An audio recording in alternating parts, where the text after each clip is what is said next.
Son ya las 8 de la mañana con 46 minutos, es el tiempo del centro del país. Gracias por estar con nosotros en Grupo Fórmula. Desde las 6 de la mañana mi compañero Primitivo Olvera daba a conocer la fuga de Joaquín Guzmán Loera, alias El Chapo Guzmán, del penal del Altiplano. En punto de las 7 de la mañana iniciamos este espacio informativo. Como habitualmente tenemos esta responsabilidad, a la cual agradecemos enormemente a Grupo Fórmula, a la familia Azcárraga, nos permite estar todos los sábados y todos los domingos desde las 7 de la mañana hasta las 10 de la mañana a través de la radio y de la televisión.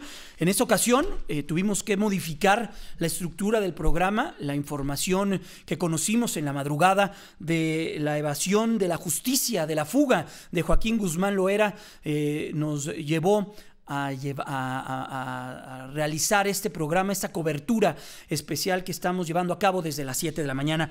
Me da mucho gusto saludar esta mañana a Ricardo Ravelo, director de la revista Variopinto y experto también en temas de seguridad. Vamos a platicar con él. Es muy interesante entender qué es lo que está alrededor de este personaje de Joaquín Guzmán, entender un poco cómo es que llega a ser el narcotraficante número uno, cómo es que llega los tentáculos de esta red de crimen organizado, no tan solo en México, a cooptar autoridades, sino que también hemos visto presencia de este grupo del crimen organizado tan lejano como en el Medio Oriente, tan lejano como en el Oriente, en Europa, en Estados Unidos, en Sudamérica, también en Argentina se tiene registro de la presencia de este grupo delincuencial. Hay que entender un poco qué es lo que está alrededor y cómo un grupo se puede llegar a empoderar a tal nivel y a tal grado.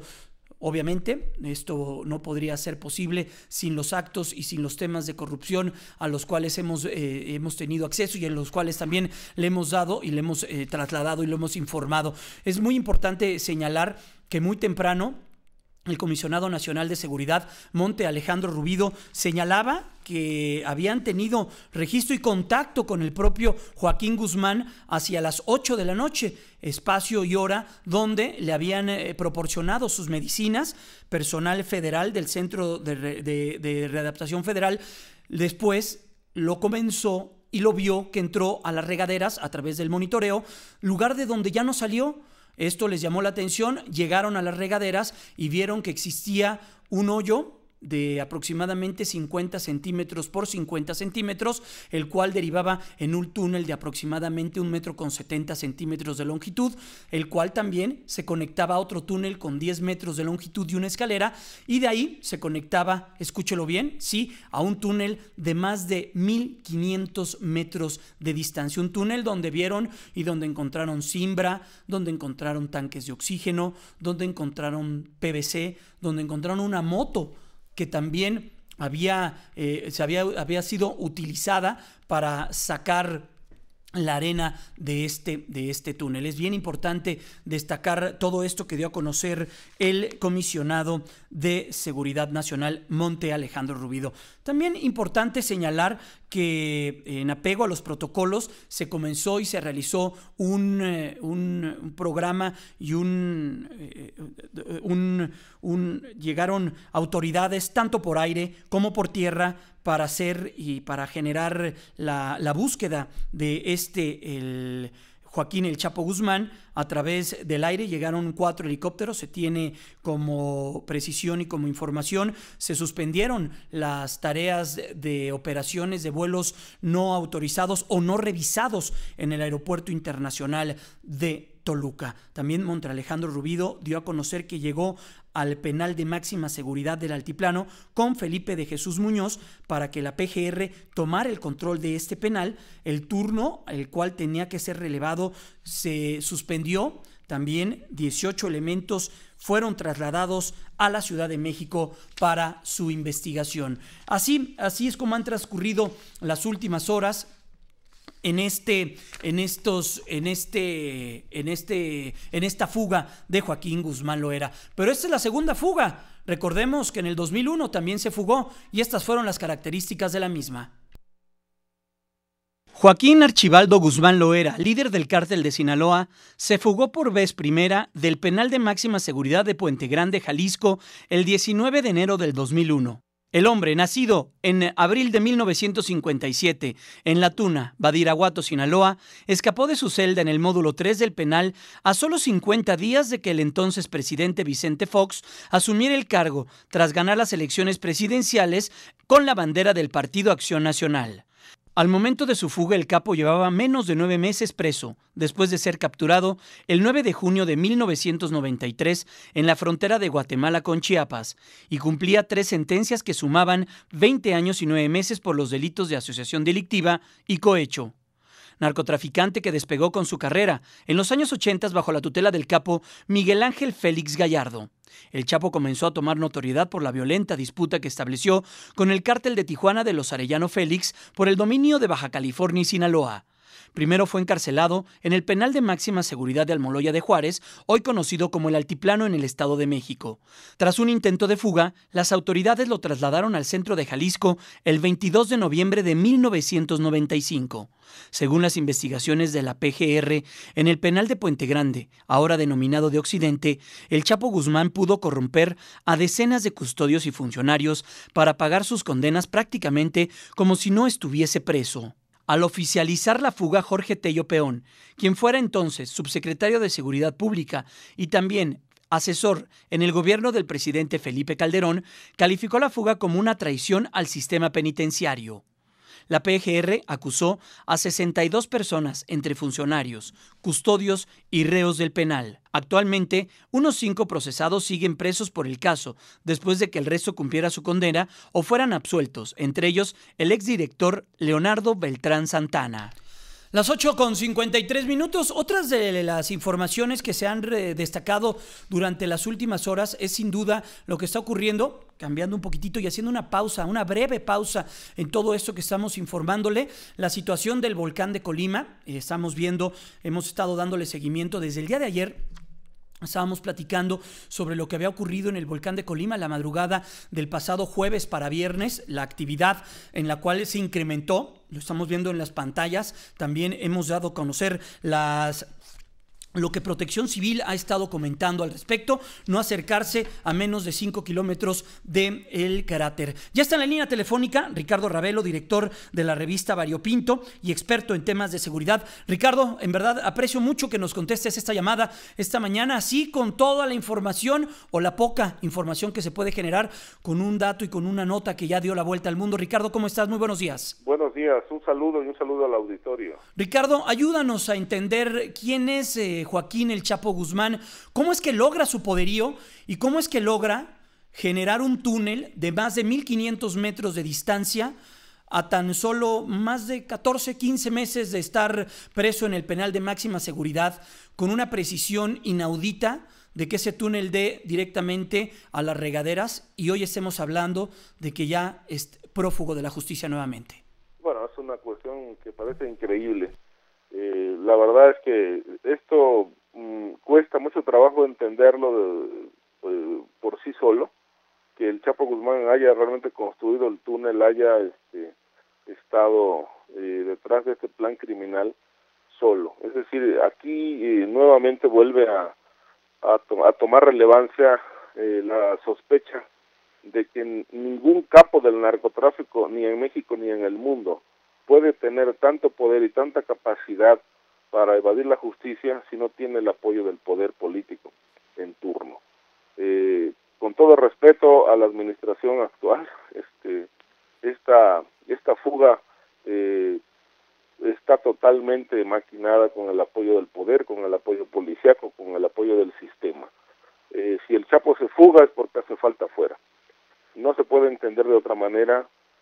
Con todo el respeto, no hay capacidad ni inteligencia de nadie que pueda superar la capacidad del Estado. De la misma manera en que se le detuvo y con la capacidad que tuvo el Estado mexicano, apoyado con la justicia estadounidense para capturarlo, de esa misma manera el sistema también puede operar en contra. Es decir, para que un personaje de esta talla, de este perfil criminal, pueda fugarse. Ricardo, ¿hay algún comentario? ¿Tienes entre tus datos que nos puedas proporcionar y nos ayudaría mucho a entender? ¿Ya ha habido algún comentario de alguna de las agencias internacionales que colaboran con el gobierno mexicano en la lucha contra el narcotráfico? Llámese la DEA, el FBI, la Agencia Nacional Antidrogas en la Unión Americana.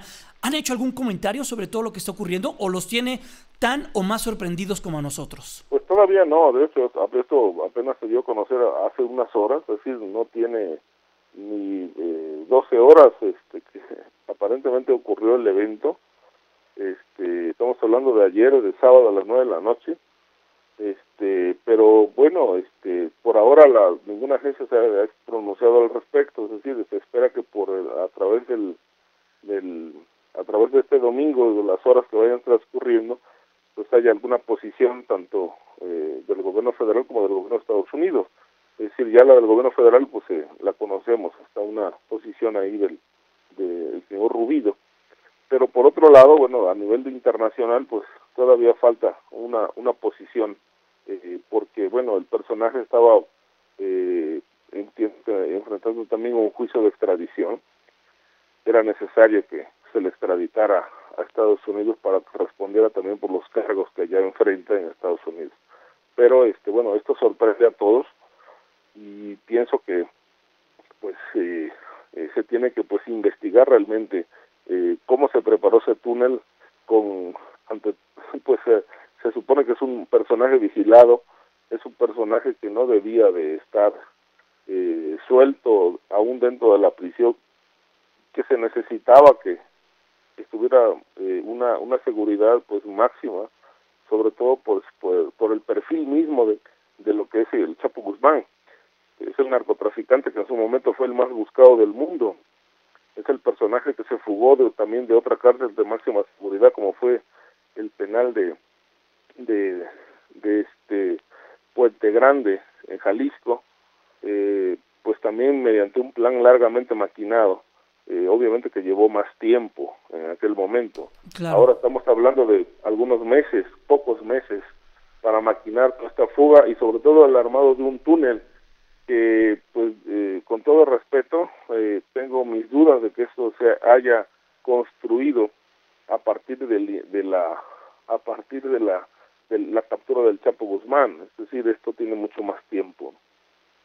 Ricardo, importante también entender y ayúdanos también a comprender el nivel que tiene Joaquín Guzmán Loera en sus tentáculos del poder. Sabemos que no tan solo es un narcotraficante que tiene gran poderío a nivel nacional, sabemos que es un narcotraficante que llevó su poder y llevó su marca de sangre a ciudades tan emblemáticas como Chicago, como Nueva York, como la propia Miami, Los Ángeles, y lugares tan distantes como Buenos Aires, en Europa, la misma Asia, porque empezó a diversificar el negocio. Él, primero con el trasiego de marihuana, después el trasiego de la cocaína, después el trasiego de metanfetaminas, después el crimen organizado en su conjunto. ¿Cuáles son las características que tiene el Chapo Guzmán a nivel internacional que lo colocaron, como tú bien lo señalas, como el capo más poderoso y buscado de toda la historia? Sí, mira, el Chapo Guzmán es un personaje que se creó desde la época de Félix Gallardo, desde la época de Don Neto, desde la época, por ejemplo, desde el Juan José Esparragosa Moreno, el Azul, que ya por aquellos años, 70s, 80s, pues ya operaban en el crimen organizado. Es decir, vienen de la vieja escuela del narcotráfico en México. Y bueno, fue adquiriendo mucho poder dentro de la mafia, hasta lograr, bueno, primero con el cártel de Juárez, que encabezó Amado Carrillo Fuentes, luego se puso a la cabeza de lo que hoy se conoce como el cártel de Sinaloa, y ese cártel de Sinaloa tuvo una etapa de esplendor durante todos los dos sexenios del PAN, particularmente de Vicente Fox y Felipe Calderón, y llegó a ser el cártel más poderoso del mundo, con posición y presencia en 50 países del orbe, y con una dinámica de trasiego bastante importante hacia Estados Unidos, de tal suerte que, bueno, pues llegó a ser el más buscado, casi al nivel de Bin Laden, en su momento como el terrorista más perseguido del mundo. Claro. De esta manera el Chapo fue uno de los personajes más buscados del mundo por parte del gobierno de Estados Unidos, porque bueno, significaba una amenaza para la seguridad nacional de ese país y de muchos otros, de tal suerte que bueno, pues la fuga de Puente Grande prácticamente lo coloca como un personaje peligroso, un personaje que en su momento José Luis Santiago Vasconcelos definió como uno de los capos más inteligentes que había en México y en el mundo. Pero bueno, dicha inteligencia tampoco puede operar sola, si no claro. Tiene el respaldo del poder, el respaldo del sistema que lo cobija y lo protegió durante muchos años, de tal manera que bueno, pues hoy se confirma lo que en su momento se dijo, ¿no? Que la captura de hace un poco más de un año, o un año y medio aproximadamente, pues pudo haber sido pactada, y que ahora pues el mismo Estado mexicano que lo detuvo, y que bueno, puso fin a toda una etapa de pesadilla, pues claro. Parece que hoy mismo también se pone en entredicho, porque bueno, no se puede dar por sentado que el túnel lo haya construido él mismo, por supuesto, sin el apoyo de nadie. Ricardo, sé que es prematuro, pero esto, y sabemos cuáles son las directrices del crimen organizado, mucho se especuló que en su captura el Chapo Guzmán había sido traicionado por gente cercana. ¿Qué viene para el crimen en México, para los niveles del crimen que hemos visto a lo largo de los últimos años? Este crimen que ha habido momentos en los cuales se ha recrudecido la violencia y la disputa de las zonas del país por los cárteles del crimen organizado. ¿Qué viene? ¿Qué tienes tú? ¿Qué puedes comentarnos sobre este tema? Bueno, yo tengo mi punto de vista sobre esta fuga, esta segunda fuga. Y el Chapo se fuga, obviamente, como dije, se fuga, no es posible, no es creíble que haya ocurrido sin el apoyo de nadie. Segunda, si se fugó, lo dejaron ir, como es lo más probable, es que se necesita en el escenario criminal. ¿Para qué? Pues seguramente para poner cierto orden donde hay desorden en este momento. Segunda, creo que la presencia del Chapo Guzmán en el escenario del crimen organizado, pues bueno, va de la mano de una política criminal del propio gobierno federal. ¿Qué se está trazando? ¿Qué se pretende? ¿Qué se busca? No lo sabemos por ahora, pero bueno, iremos viendo, porque parece que bueno, así como el Chapo logró tejer y acordar un plan criminal con el PAN, pues parece tener ahora un plan criminal con el PRI.